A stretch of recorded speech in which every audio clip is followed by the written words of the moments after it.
Good morning guys. Good morning ma'am. Pisum yektribagi nang yam thi mo hairo. Ay do nga si je kaino to ge canteen jatke ba ko ma'am. Ado vlog se dum tam namjarage ma'am. Ado hauzik se breakfast kai ka gi sem saba to ge tori.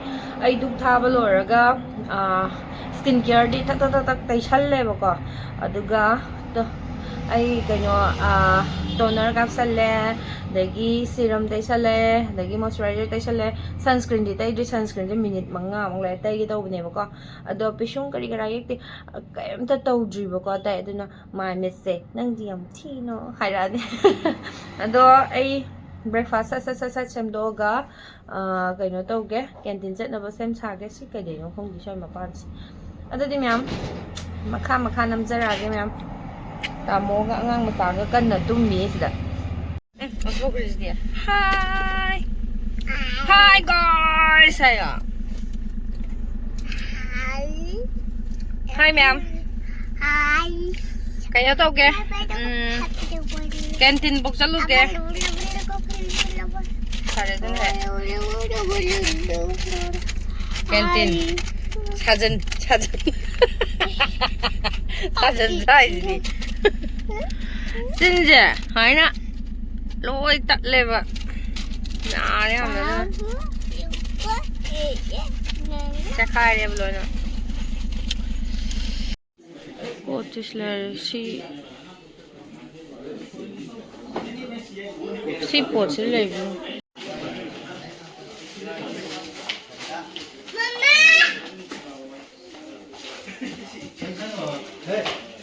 in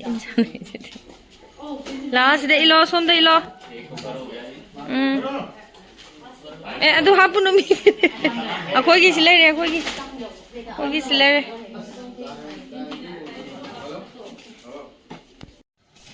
lao si lu lo se mo to pa ele le ne यार है दे half यार ai gari zu khoblo pa sa ka mai hap te na देखता अब पूरे से sukya me trolley ma thali je kai bag ta hap no in thu hap pa min thla ta ba check card hap sang eh tapi hai ji la ilo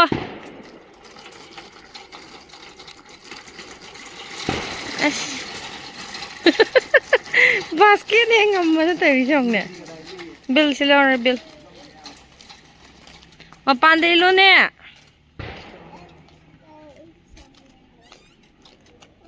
para ka noi silai re pochai ge moi ni silai re ai na kari tongni hala azu warazu tak jang thong da ya de nga taw ba dai ba ko si je dum mahi hapchalaga thong jalare ka phan ga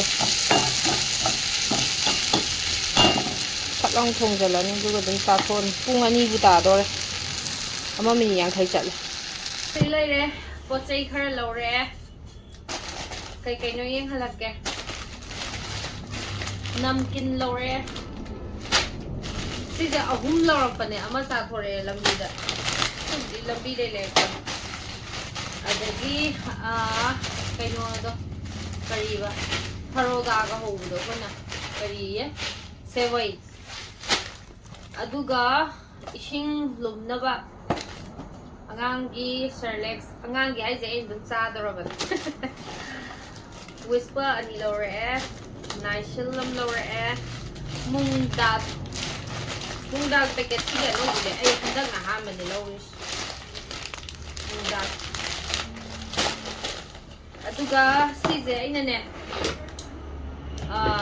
tan gumba kai ka hapa khot pada ne nungai nge na ne dum loksulak pa ne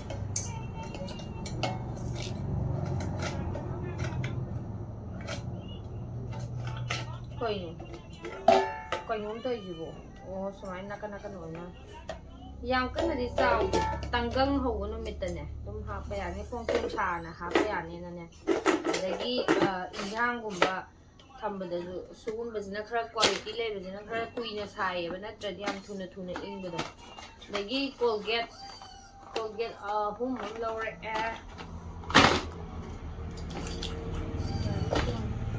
ꯑꯗꯒꯤ ꯁꯤꯅ aluminium ꯐꯣꯏꯜꯅꯦ ꯀꯩꯅꯣ ꯔꯨꯃꯥꯜ ꯑꯉꯧꯕ ꯑꯍꯨꯝ ꯆꯟꯕꯤ ꯂꯧꯔꯦ ꯆꯅꯥ ꯗꯥꯜ ꯑꯃ ꯂꯧꯔꯦ ꯁꯤꯁꯤꯅ ꯑꯩꯅꯅꯦ ꯆꯠꯅꯤꯒꯨꯝꯕ ꯀꯩꯒꯨꯝꯕ ꯁꯦꯝꯕꯗ ꯌꯥꯝ ꯍꯥꯎꯋꯦꯅ ꯂꯧꯔꯛꯄꯅꯦ ꯑꯗꯨꯒ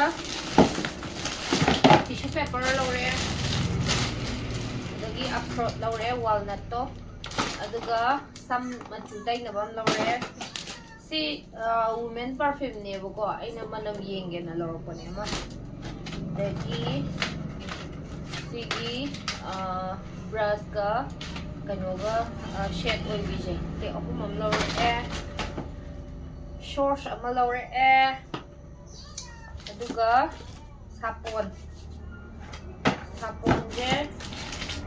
ꯌꯥꯝ ꯂꯧꯔꯛꯇ꯭ꯔꯦ ꯁꯤꯟꯊꯣꯜ ꯑꯍꯨꯝ ꯄꯨꯟꯕꯤ ꯑꯅꯤ ꯑꯃꯒ ꯔꯦꯛꯁꯣꯅꯥ ꯑꯆꯧꯕ ꯑꯍꯨꯝ ꯑꯃꯒ ꯑꯗꯒꯤ ꯑꯉꯥꯡꯒꯤ ꯁꯥꯄꯣꯟ ꯑꯍꯨꯝ ꯑꯃꯒ ꯌꯥꯝ ꯀꯨꯏꯅ ꯑꯗꯨꯝ ꯆꯠꯂꯦ ꯀꯩꯗꯧꯔꯨꯗꯣꯏꯅꯣꯅ ꯃꯌꯥꯝ ꯂꯧꯔꯛꯇꯦꯕ ꯑꯗꯒꯤ ꯁꯤꯁꯤꯅ ꯐꯤ ꯁꯨꯅꯕ ꯐꯤ ꯑꯉꯧꯕ ꯀꯩꯀꯥ ꯆꯨꯔꯀꯥꯟꯗ ꯁꯨꯅꯕꯅꯦꯅ ꯁꯤ ꯑꯍꯨꯝ ꯑꯃ ꯂꯧꯔꯛꯑꯦ ꯕꯦꯁꯂꯤꯟ ꯑꯩ ꯆꯤꯟꯕꯥꯟ ꯁꯥꯀꯟꯁꯦ ꯁꯦꯒꯥꯏꯑꯕ ꯅꯍꯥꯟ ꯎꯔꯤꯡ ꯊꯨꯡꯕꯩ ꯈꯣꯠꯇꯠꯂꯨꯕꯗꯒꯤ ꯑꯗꯨꯝ ꯁꯦꯒꯥꯏ ꯁꯥꯟꯅ ꯂꯩꯔꯦꯕꯀꯣ ꯑꯗꯨꯒꯤ ꯑꯩꯅ ꯕꯦꯁꯂꯤꯟ ꯂꯧꯔꯛꯑꯦ ꯑꯗꯒꯤ ꯁꯤꯔꯝ ꯍꯤꯌꯔ ꯁꯤꯔꯝ ꯁꯦꯀꯦꯟ ꯁꯥꯏꯟꯗꯣ ꯑꯗꯨꯝ ꯂꯧꯔꯛꯑꯦ ꯍꯥꯟꯅꯩ ꯑꯃꯒ ꯂꯩꯔꯤ ꯑꯗꯨꯅ ꯑꯃꯈꯛ ꯂꯧꯔꯛꯑꯦꯕ ꯑꯩꯅ ꯁꯤꯒꯩ ꯂꯧꯔꯛꯑꯦ ꯄꯣꯠ ꯆꯩ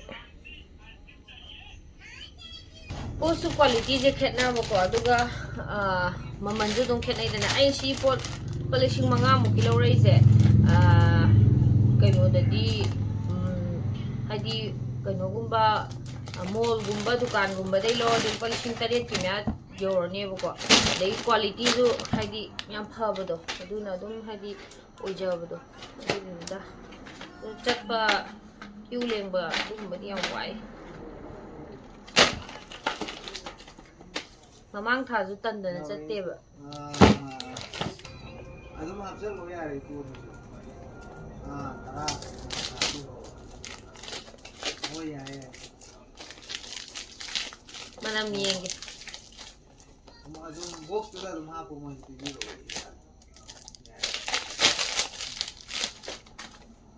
ꯏꯄꯨꯗꯩꯁꯨ ꯂꯧꯒꯦ ꯍꯥꯏꯔꯕ ꯍꯌꯦꯡ ꯆꯨꯔꯥꯀꯣꯔꯣꯟꯒꯤ ꯑꯉꯥꯡꯕ ꯇꯤꯝ ꯑꯃ ꯇꯧꯕ ꯌꯥꯎꯋꯦ ꯋꯥꯎ ꯄꯦꯀꯦꯖꯤꯡꯁꯦ ꯌꯥꯝ ꯅꯥꯜꯂꯦ ꯃꯅꯝ ꯅꯨꯡꯁꯤꯕ꯭ꯔꯥ ꯃꯅꯝ ꯅꯨꯡꯁꯤꯌꯦ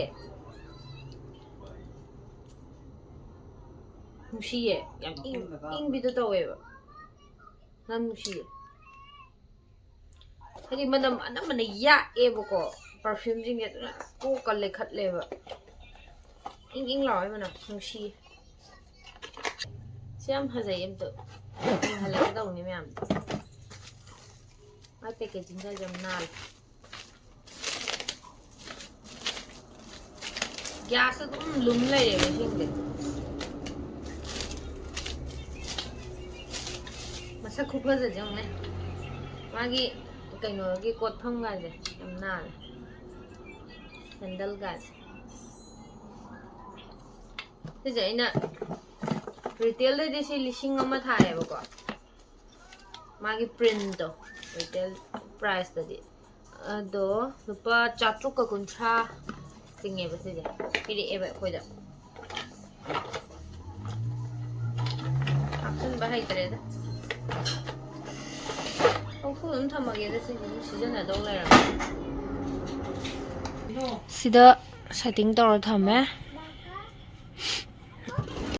ꯌꯦꯡꯉꯣ ꯏꯆꯥꯅꯨꯄꯥꯒꯤ ꯆꯨꯔꯥꯀꯣꯔꯣꯟꯒꯤ ꯊꯝꯖꯤꯟꯕ ꯍꯧꯔꯦꯅꯦ ꯂꯧꯊꯣꯔꯛꯑꯒꯦ ꯆꯟꯗꯣꯏ ꯃꯥꯟꯗꯦꯕ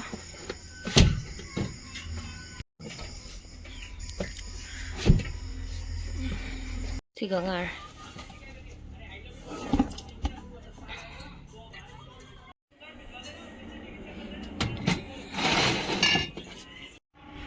ꯁꯨꯃꯥꯏꯅ ꯊꯝꯖꯤꯜꯂꯦ ꯑꯅꯤꯒꯨꯝꯕ ꯊꯝꯃꯗꯤ ꯐꯨꯜ ꯑꯣꯏꯔꯅꯤ Midang wairong gisa ni. Da chapot sa ina khara sahalle. Habra. Mamai do sabane. Nangonday ko lo. Nangonday ko lo mamai do yam sabane, pu sabane. Pu sabane yengo.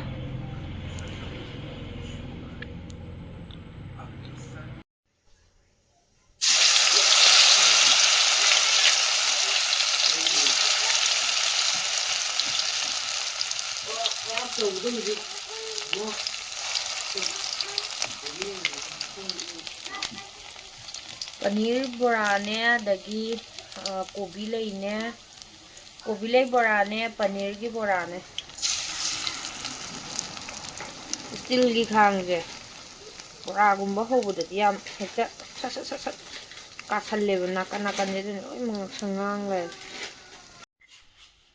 Baby papa na porabenge. Yengo no yare. Tuman doi ba. Angang je. Tum. May muthalage yare. Aina kon lik pheng ba khot pa ai gi duty tawdore ba ko. Angang tuman bagi duty man tawragi.